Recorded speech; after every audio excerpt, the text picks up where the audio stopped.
কেমন আছেন বন্ধুরা? আশা করি অনেক ভালো। আমার এই তন্ত্রমন্ত্র পান চ্যানেলে যদি নতুন হয়ে থাকেন অবশ্যই সাবস্ক্রাইব করবেন, পাশে থাকা বেল আইকনটি প্রেস করে নতুন নতুন ভিডিও সবার আগে পাওয়ার জন্য আমাদের সাথে থাকবেন। আজকের আলোচ্য বিষয় হলো বিজয় লাভার্থ মন্ত্র। যারা জুয়া খেলেন, যারা লটারি টানেন তাদের জন্য এই ভিডিওটা। এখানে দেখা যাচ্ছে আপনাদের, আমি যে চিহ্নটা দেখাচ্ছি এটা হচ্ছে বিজয়ের একটা চিহ্ন। হ্যাঁ, এটা খুব খারাপ।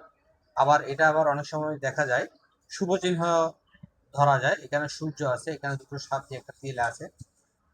এখানে যারা আমি ভিডিওটা দেখছেন, না টেনে পুরো ভিডিওটা মনোযোগ সহকারে দেখবেন। বিজয় লাভার্থ মন্ত্র, বিজয় লাভার্থ মন্ত্র মানে এটার অর্থটা কি?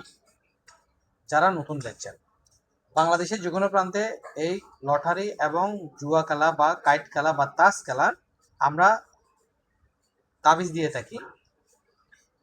এখানে দেখে বিজয় লাভ, এই তাবিজটা যদি বানাতে হয় তাহলে ওম নম বিশ্বম্বরায় অমুকে বিজয়, মানে আপনারা আপনি যার যার সাথে খেলেন তাদের নাম লিখবেন বিজয়ং কুরুকুর সাহা।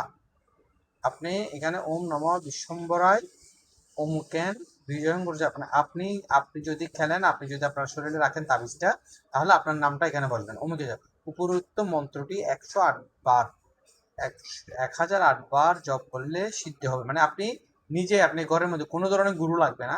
আপনি আল্লাহ তাআলা হন, হিন্দু হন, বুদ্ধ, এবং আপনি ঈশ্বর হন বা ভগবান হন বা গড হন, আপনার উপরোক্ত গডকে আপনারা স্মরণ করে উপরোক্ত মন্ত্রটি 1008 বার জপ করে সিদ্ধি করে নিতে হবে। এবং এখানে দেখেন, উঙ্গা দুতরা শিকড় ও কুমকুম হরিতাল পেশন করে 108 বার মন্ত্র পাঠ করে তিলক কাটলে যে কোনো জায়গায় যে কোনো কিছু নেন, আপনার জয় হবেই। মামলা মোকদ্দমা বলেন বা জমি সংক্রান্ত কোনো ধরনের সমস্যা বলেন বা টাকা পয়সা কোনো ধরনের সমস্যা বলেন, আপনারা চাইলে এই বিজয় লাভার্থ মন্ত্রটি সিদ্ধ করে নিয়ে কাজ যদি কারণ কর বা তিলক কাটেন, মানে মাথার মধ্যে তিলক কাটেন, তাহলে দেখবেন অবশ্যই বিজয় আপনাদের 100% হবে। আজ এ পর্যন্ত, সবাই ভালো থাকবেন। জয়।